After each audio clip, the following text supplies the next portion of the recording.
तो कथा आती है कि रावण ने पूरे विश्व पर दिग्विजय कर ली। सब लोग इधर देखिए, ध्यान से सुनिए। रावण ने पूरे विश्व पर दिग्विजय कर ली, सारे बड़े बड़े पराक्रमियों को हरा दिया। अरे विश्व की बात तो छोड़िए, स्वर्ग लोक पर भी दिग्विजय कर ली थी। कुबेर आदि सब रावण के यहां हाथ जोड़ करके खड़े रहते थे। तब रावण अपने मंत्रियों से कहता है, पूरे विश्व में, तीनों लोकों में अब मुझसे ज्यादा प्रतापी कोई बचा नहीं है। तभी एक मंत्री बोलते हैं, बोले महाराज एक व्यक्ति है। बोले कौन? उत्तरीय क्षेत्र में, भारत के उत्तरी क्षेत्र में विराजमान रघु महाराज। रावण इतना पुराना है, रघु महाराज के समय पे भी रावण था, तब युवा था रावण। भगवान राम के समय पे भी वृद्ध नहीं हुआ था।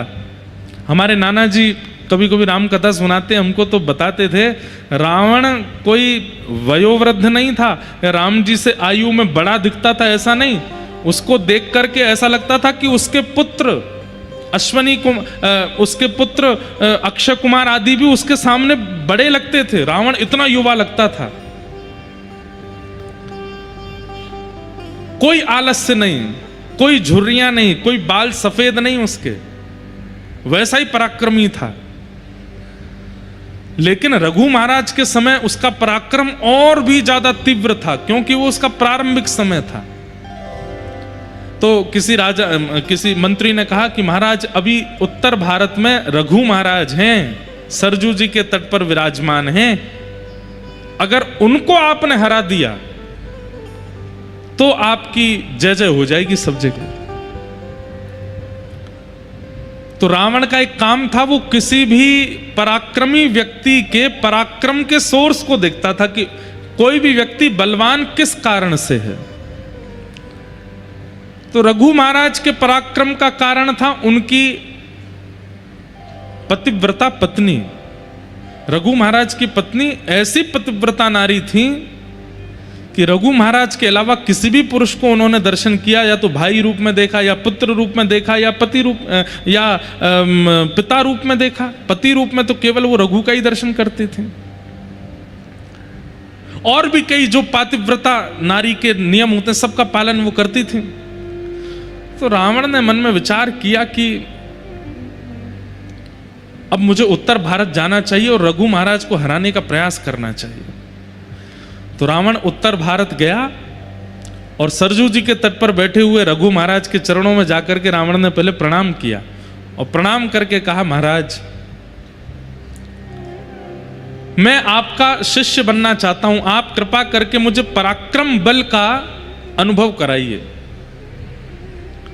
तो रघु महाराज बोले, पहले संध्या वंदन करो, हमारे साथ बैठ जाओ।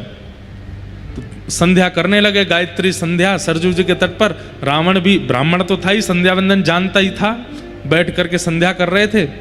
तो संध्या के समय एक अघमर्षण का जल होता है, हर ब्राह्मण संध्या करते हैं तो हाथ में जल लेकर के अघमर्षण के जल में ऐसे श्वास छोड़ी जाती है, और अघमर्षण का जल जो होता है वो ऐसे भुजा उठा के पीछे डाला जाता है या इधर से पीछे फेंकते हैं। कहते हैं अघमर्षण का जल यदि हरे भरे वृक्ष पर गिर गया तो वो सूख जाएगा।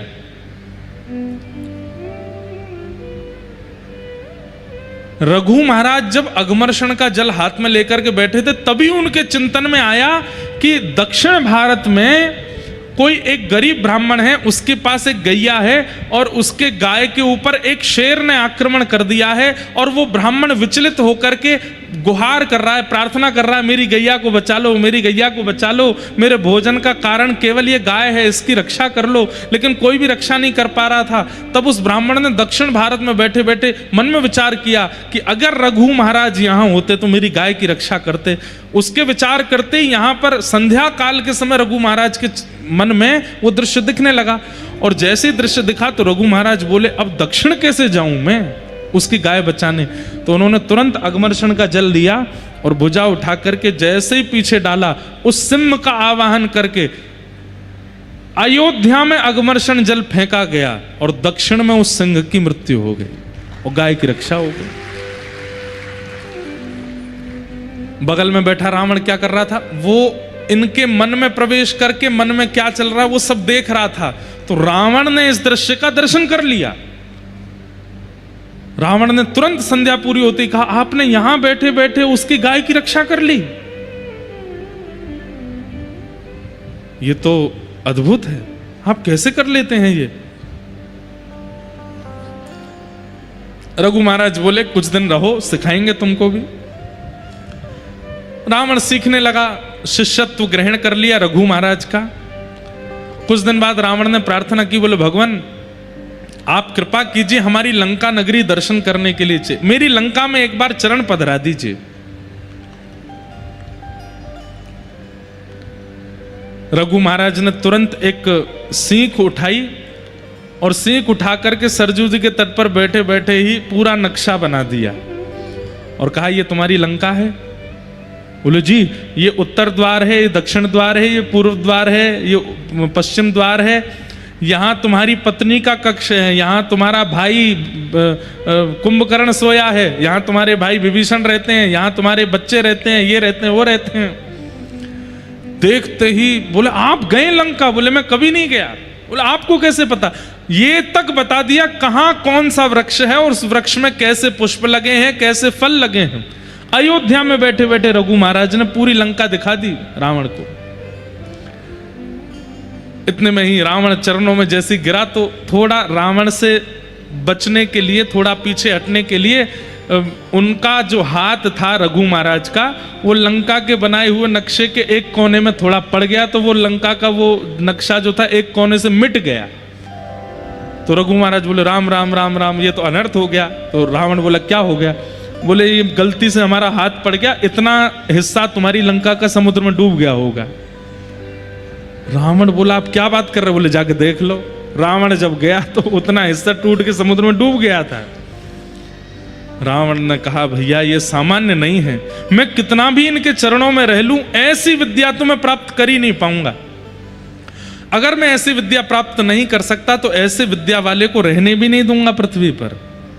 अब रघु महाराज से मुझे सीखना नहीं है, इनको नष्ट करना है, क्योंकि ये मुझसे पराक्रमी ज्यादा है और मैं ऐसा पराक्रम कभी नहीं सीख पाऊंगा। बहुत दिन बाद हमको ये कथा याद आई है, ध्यान से सुनना। तो रावण ने क्या किया? बोले अब इन जैसा तो मैं नहीं बन पाऊंगा, तो इन्हीं को नष्ट कर दूं। और कैसे नष्ट करूंगा? बोले इनको नष्ट करने का एक ही उपाय है, इनके पत्नी का पातिव्रत धर्म नष्ट हो। और वो कैसे होगा?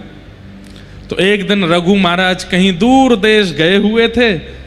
रावण ने मन में विचार किया, आज मैं रघु महाराज का रूप धारण करके जाऊंगा और इनकी पत्नी का पातिव्रत नष्ट कर दूंगा। रावण रघु महाराज का रूप बना करके अयोध्या में घुस गया। सब लोगों को लगा कि रघु महाराज जी, सब प्रणाम करने लगे, सब वंदन करने लगे। लेकिन जैसे ही रावण ने अपने निज कक्ष में प्रवेश किया रघु महाराज के, तो रघु महाराज की पत्नी, उन्होंने जैसे ही नेत्र उठा करके देखा, देखते ही पहचान गई और बोली, रावण तुम्हारी इतनी हिम्मत, तुम मेरे कक्ष तक घुसे चले आए भीतर।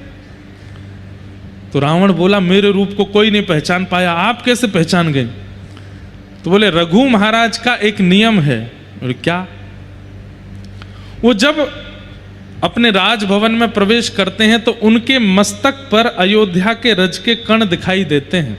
वो नित्य अयोध्या को प्रणाम करते हैं, यहाँ की रज को लगा करके आते हैं, और तुम्हारे माथे पर वो रज दिखाई नहीं दे रही। तुम उन जैसा रूप तो बना लिया, लेकिन उन जैसे नियम नहीं ला पाए हो, इसलिए मैं पहचान गई हूं कि तुम रावण नहीं, तुम रघु नहीं हो।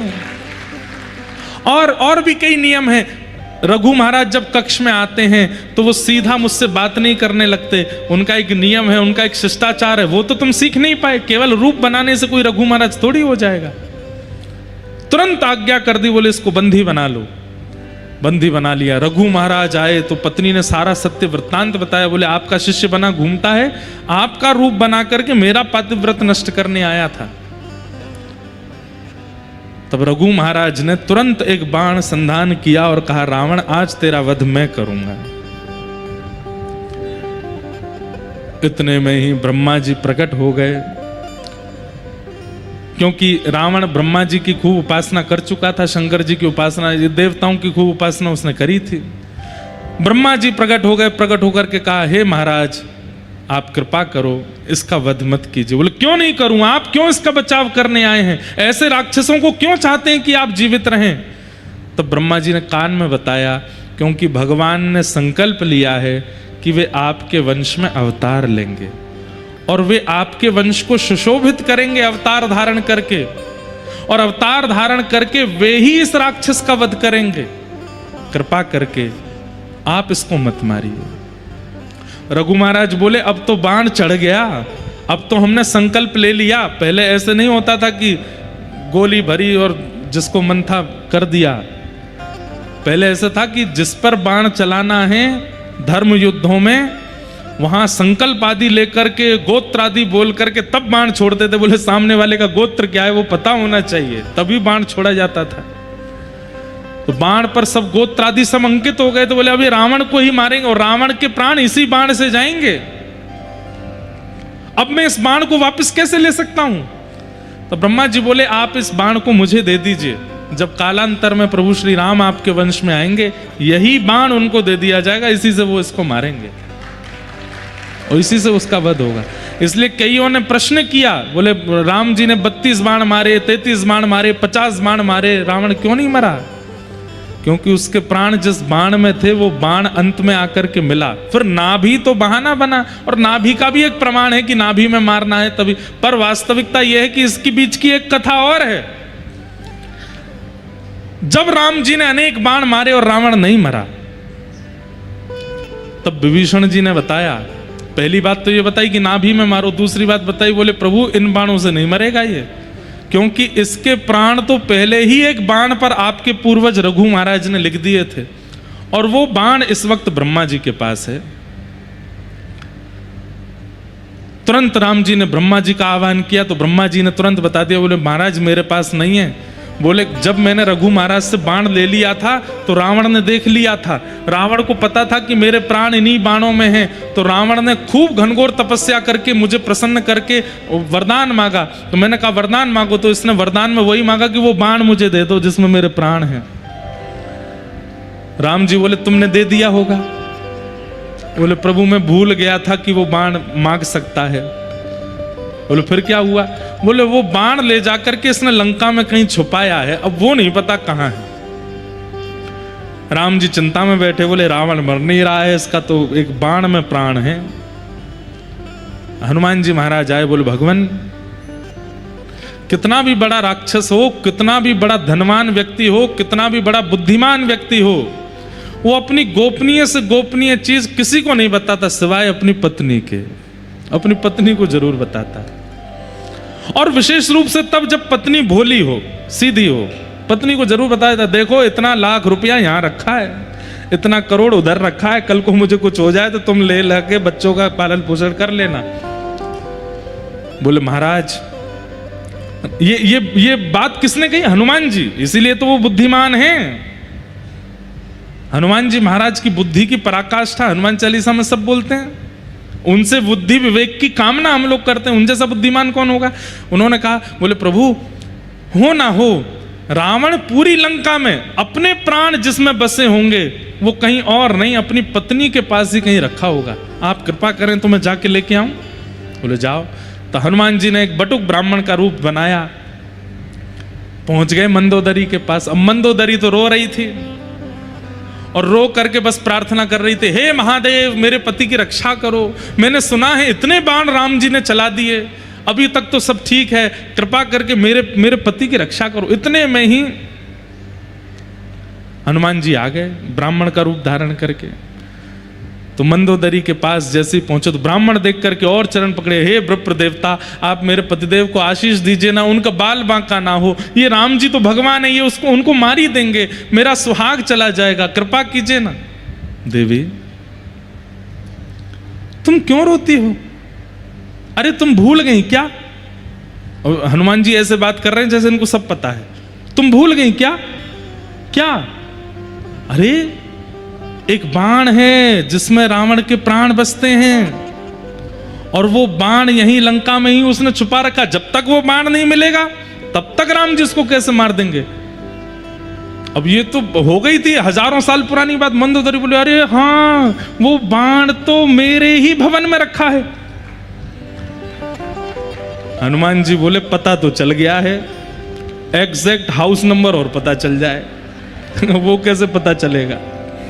तो हनुमान जी ने एक तकनीक बताई। बोले सुनो देवी, बाण तुम्हारे भवन में है, ये बात बस मैं और तुम जानते हैं, लेकिन देवी अगर तुम चाहती हो कि रावण की रक्षा हो, अपने उस भवन में जाओ, पुष्प अक्षत चंदन माला लेकर के जाओ, और जहां पर वो बाण रखा है वहां पर पुष्प चढ़ा देना, अक्षत चढ़ा देना, आरती कर देना, और जब तक ये युद्ध चल रहा है उस स्थान का पूजन करती ही रहना। एक भी क्षण के लिए वो पुष्प अक्षत चंदन से विहीन नहीं होना चाहिए स्थान, नहीं तो कोई भी उस बाण का वहां से हरण कर लेगा। और मंदोदरी बोली मैं अभी जाती हूं। हनुमान जी बोले जाओ, अब मैं भी मक्खी बन के आऊं पीछे। हनुमान जी लेक्से से बन गए। मंदोदरी गई थाली सजा करके अपने निज भवन में। खूब सारे खंबे लगे थे, उनमें पीछे एक खंबा था जिसमें वो बाण चिना हुआ था भीतर। मंदोदरी गई, वहीं जाकर के जैसे ही माला चढ़ाई, अक्षत आदि लगाए, हनुमान जी छोटे से बन के गए, इतने में विशाल रूप धारण किया और एक मुष्टिक प्रहार करके खंभ भेदन करके भीतर से बाण निकाला, लेकर के सीधे राम जी के पास गए और जाके चरणों में अर्पित कर दिया, लीजिए प्रभु मार दीजिए। और तब राम जी ने अंतिम बाण धारण करके जैसे ही रावण में मारा, वध हो गया। कितनी कथाएं, कितने गुप्त रहस्य सब जगह निर्मित हैं, लिखे हैं। कोई भी चीज ऐसी है नहीं, 60 कोटि रामायण है, करोड़ों रामायण है, ऐसी कथाएं हैं जो कभी किसी ने सुनी नहीं। पर इस पूरी कथा को सुनाने का हमारा उद्देश्य क्या था?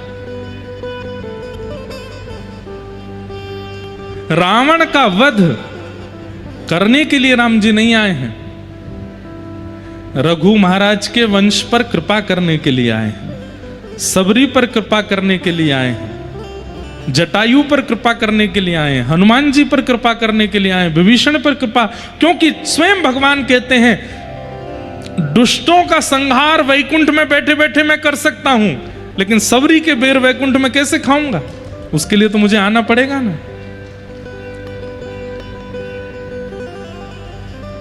भाई, किसी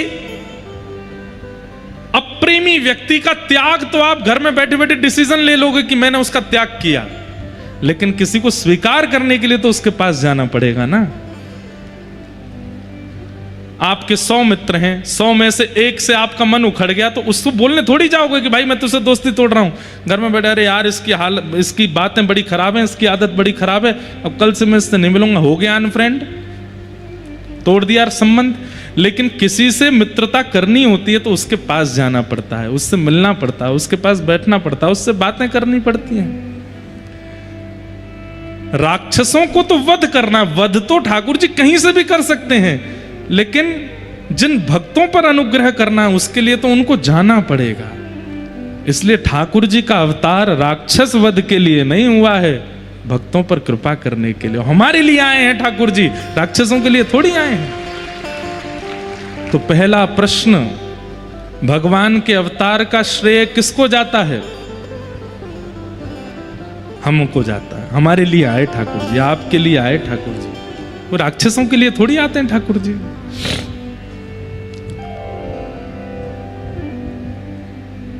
भक्तों के लिए आते हैं।